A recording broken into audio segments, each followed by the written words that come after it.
Hey, this is Bunny, and today we're talking about something that quietly trips up a lot of painters, even people who've been doing this for years: choosing a color palette without overthinking it. Because sometimes the hardest part of painting a miniature isn't layering or blending or highlighting, it's just deciding what colors to use in the first place. If you've ever stared at a primed mini and felt stuck before you even started, you know what I mean. You've got 20 bottles of paint sitting in front of you, maybe 50, or 150 if you're me. And somehow, instead of feeling inspired, you feel frozen. What if it clashes? What if it looks boring? What if I regret what I'm doing halfway through? And that spiral happens fast. And the more options you have, the worse it gets. More paint doesn't equal more clarity. It usually equals more hesitation.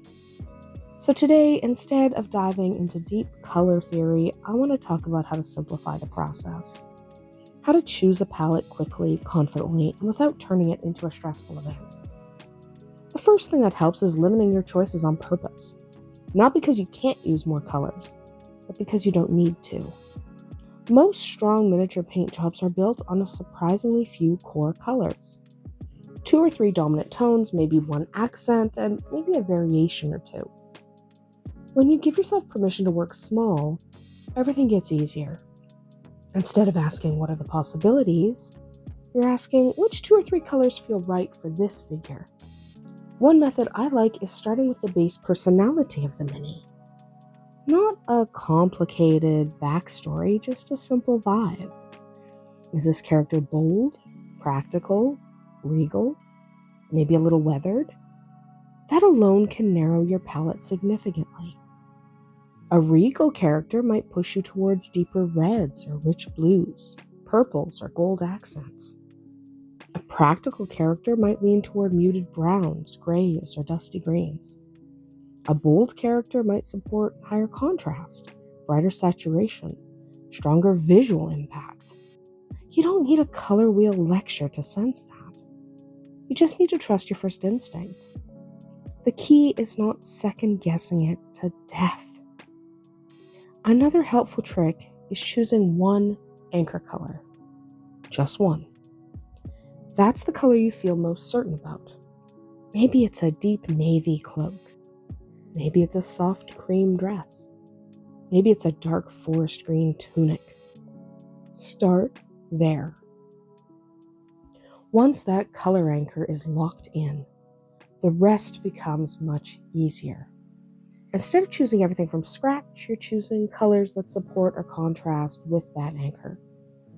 If the anchor is cool, maybe the secondary is warm.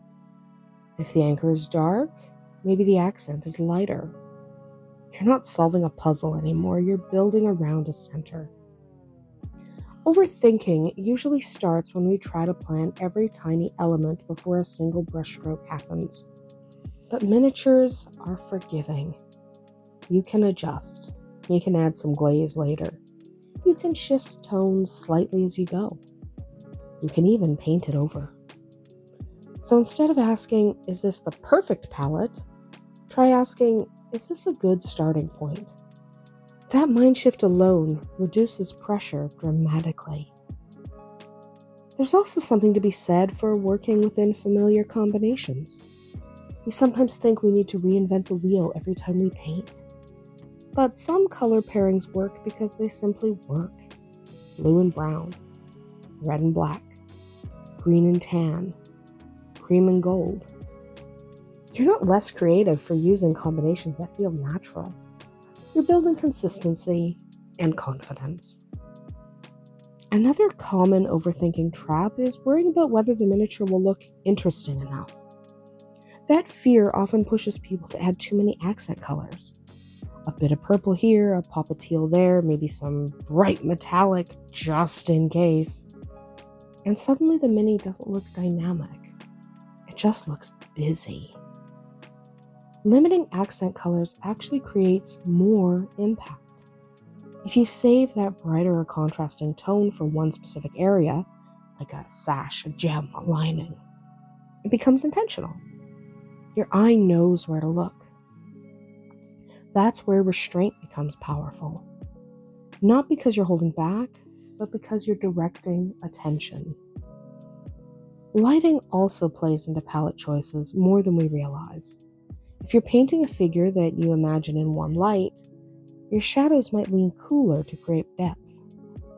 If you imagine cool moonlight, maybe the highlights stay soft and pale. You don't need to paint full object source lighting to benefit from this. Just thinking about environmental tone can help unify your colors. One practical tip that helps tremendously is physically separating the paints you plan to use. Instead of keeping your whole rack in front of you, pull out only the bottles you've chosen. Put the rest out of reach so you don't grab them.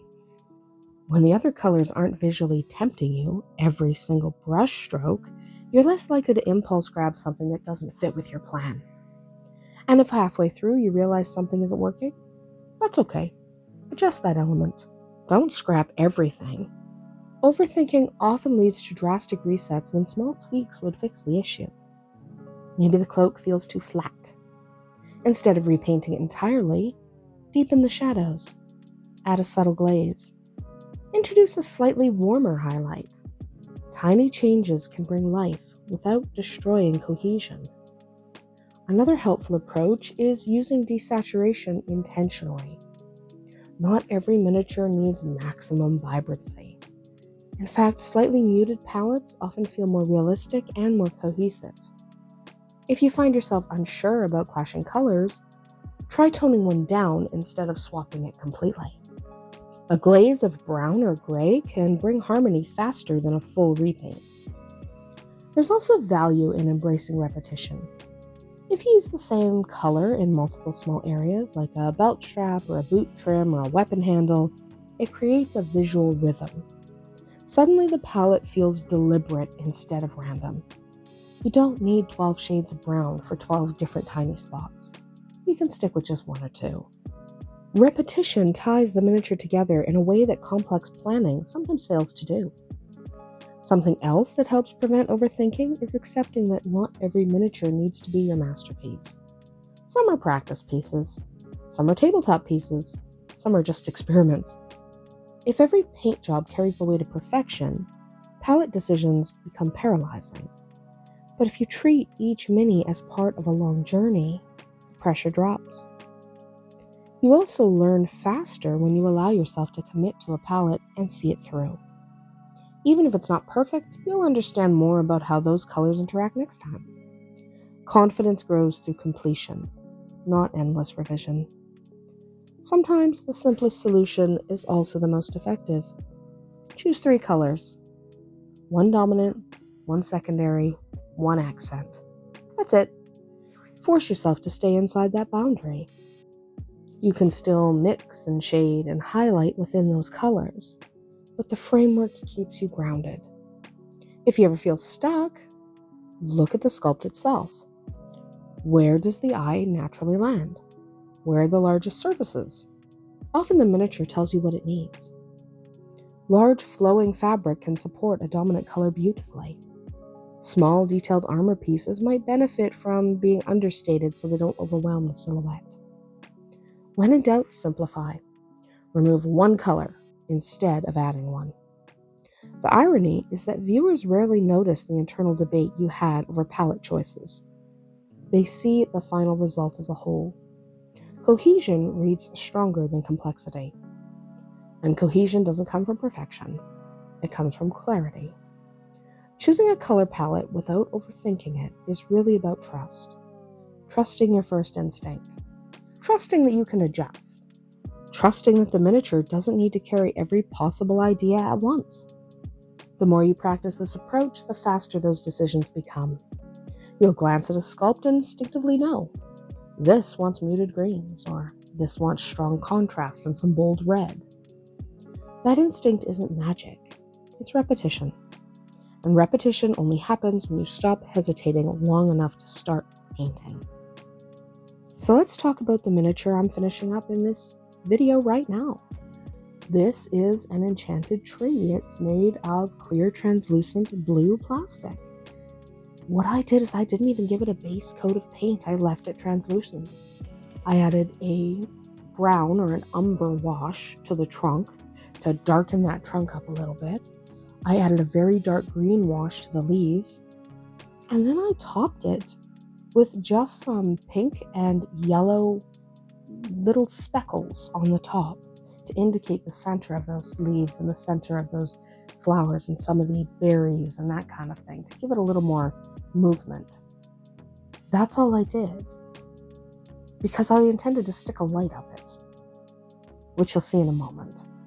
I put a light in the trunk, and I let the miniature speak for itself. Is it perfect? No. It doesn't need to be. Remember, you're not looking for perfection, you're looking for what you love. Do you like the finished product? Then it's perfect for you. I like this tree that I painted because it'll fit right in with a campaign we're running, especially with the light that I shove in the trunk. You'll see that in a minute. But if you don't like it, you paint it differently. And there's nothing stopping me from deciding I don't like it tomorrow, grabbing it and giving it a more traditional paint job. The translucent plastic doesn't mean I can't give it a traditional paint job. So the next time you sit down with a primed mini and feel that familiar stall creeping in, try this. Pick one color immediately. Don't overanalyze. Just pick it. Then build around it with intention and restraint. You might be surprised how freeing that feels. Because miniature painting isn't about proving your color theory knowledge. It's about making something cohesive, expressive, and finished. It's about creating something you enjoy. You're painting for yourself, not a crowd. So if you like that finished product, then it's cohesive enough for you. It's good enough for you. And that makes it good enough. And that's what you're chasing. Good enough, not perfection. That's about it for today. Let me know in the comments if you tend to overthink your palettes or if you have a go-to color combination you always come back to. I hope you'll be back with us next time. Bye!